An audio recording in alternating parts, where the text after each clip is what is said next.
More than 100 Russian soldiers killed in ATACMS strike. More than 100 Russian soldiers were reportedly killed when a volley of ATACMS missiles hit a training base in eastern Ukraine in one of the highest single losses of Russian lives in months.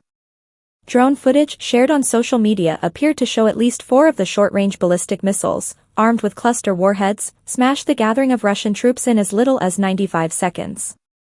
Ukraine has been begging the US for months to supply high-precision, long-range ATACMS missiles before they were secretly shipped to Kiev last month.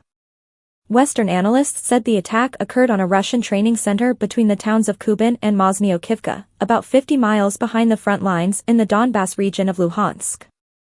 The strikes reportedly killed 116 Russian troops, the US-based Institute for the Study of War think tank wrote in a report on Wednesday. Such strikes are crucial. Neither the Russian nor Ukrainian defense ministries have commented on the reported attacks. But surveillance footage from a Ukrainian drone showed a grouping of Russian forces and at least 3 armored vehicles. At first, a Dud missile appeared to smash into a field in the vicinity of the troops, sending a plume of dark smoke into the air. Shortly after comes a rapid burst of 3 explosions that blanket the area, with the distinctive smoke trails from cluster bomblets being scattered and detonated. The Russian troops were preparing for an offensive on the neighboring Kharkiv region, Alexander Musienko, head of Ukraine's Center for Military Legal Studies, said. Such strikes in the Luhansk region are crucial, he said. It's precisely in the territory of the northeastern part of the Luhansk region that Russia has been training and coordinating its units, which were specifically preparing for an escalation of hostilities in the Kharkiv region, where Russia plans to reinforce its advance. Newer missile can strike targets up to 190 miles away. Deep strikes on Russian training grounds and command centers are seen as an important part of Ukraine's strategy to halt Moscow's momentum.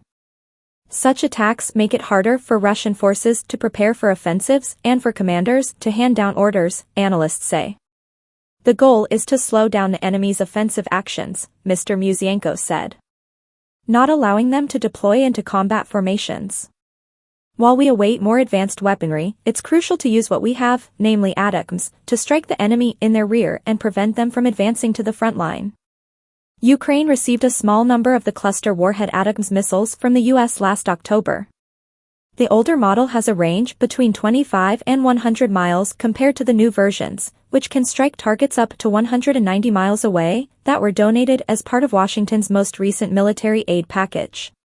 Kiev sparingly the first tranche of about 20 cluster missiles to hit Russian airfields in a bid to eat away at Moscow's dominance in the skies.